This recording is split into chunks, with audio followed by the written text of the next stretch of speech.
ఈరోజు మనం పోపుల పెట్టెలో తులసి గురించి చెప్పుకోబోతున్నాం. అయితే తులసి గురించి చాలామందికి చాలా రకాలుగా చిట్కాలు తెలుసు. మనము పిల్లలకి ఏదన్నా చిన్నగా రెస్పిరేటరీ ప్రాబ్లం వచ్చినా తులసి ఆకులు నూరి పెడతా ఉంటాము, దాన్ని జ్యూస్ తాగుతూ ఉంటాము.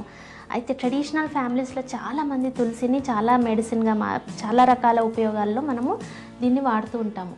అయితే తులసాకులకు మనం ఎప్పుడు చెప్పుకునే విధంగా అంటే ముక్కు చెవి ప్రాబ్లమ్స్, తర్వాత ఆస్తమా ప్రాబ్లమ్స్, స్కిన్ ప్రాబ్లమ్స్ ఇవే కాకుండా తులసిలో ఇంకొక చాలా మంచి గుణం ఏముందంటే స్ట్రెస్ రిలీవింగ్ టెక్నిక్ దాంట్లో ఉందన్నమాట.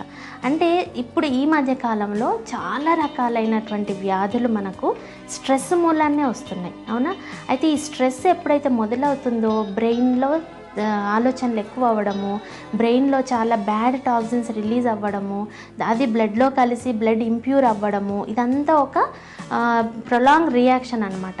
అయితే ఈ ప్రాసెస్ అంతటినీ కూడాను మన తులసి ఏం చేస్తుంది అని అంటే లోపలికి వెళ్ళి లోపలున్న ఆ చెడు పదార్థాలు ఏవైతే ఉన్నాయో అంటే టాక్సిన్స్ వాటినంతా క్లియర్ చేసి మనకు స్ట్రెస్ రిలీఫ్ చేసి అదేవిధంగా బ్రెయిన్ కూల్ చేస్తుంది.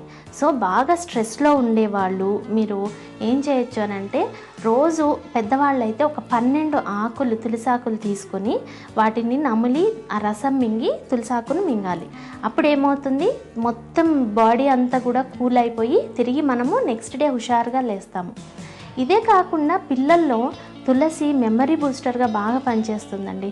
అయితే మనం ఏం చేయొచ్చు, పిల్లల్లో ఒక 10 తులసాకుల్ని పిల్లలకు రోజు తినిపిస్తే మెమరీ బూస్టర్గా పనిచేయడమే కాకుండా రెండవ పని ఏం చేస్తుంది ఇది అని అంటే పిల్లల్లో సర్వసాధారణంగా 8 ఏళ్లలోపు పిల్లల్లో వచ్చేటటువంటి జలుబు దగ్గు ఫ్రీక్వెంట్గా పిల్లలు జ్వరంతో బాధపడుతూ ఉంటారు ఇలాంటి లక్షణాల వల్ల.